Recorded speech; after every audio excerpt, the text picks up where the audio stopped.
7:36, time to zero in on business. Our business editor, Mike Eppel, joining us this morning. Mike, okay, we finally have the answer. Canada was in a recession for the first half of this year.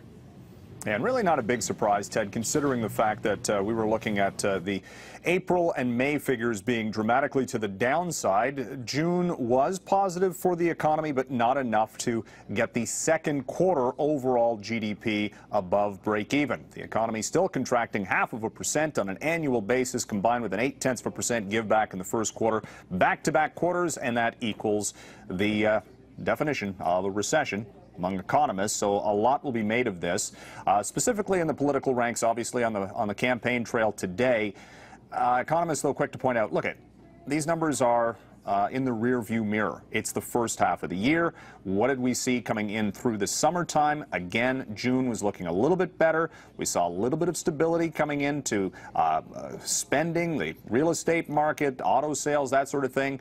The downside, of course, is what's been happening in the oil market, which is still a major factor. So the third quarter on track right now for a positive performance. Trade data has also been showing signs of improvement, and really the labor market overall, and I have to say overall, has been okay. You look, though, at specific components of the economy, and the energy sector has been easily the hardest hit. And more job cuts this morning announced by Penwest, down another 400 jobs there, 35% of the company's workforce cutting the dividend. Penn Growth is cutting the dividend payment.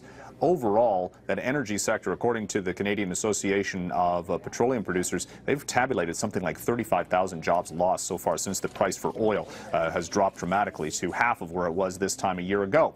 The price for oil is coming off its biggest three-day rally in 25 years. It's been up by 25% in short order on some signals out of the U.S., but all of this might be negated by the data coming out of China overnight, where manufacturing was very weak, and the price for oil is down 4% so far this morning.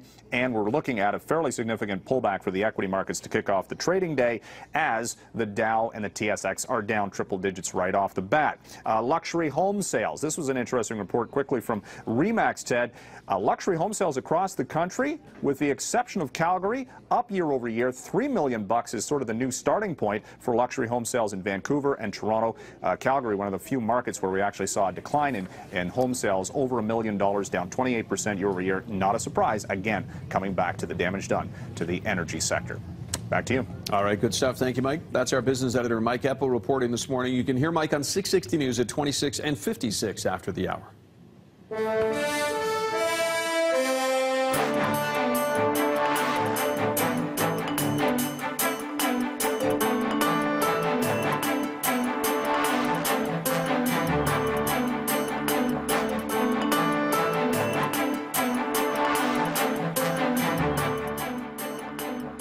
BT's Market Report is brought to you by 660 News.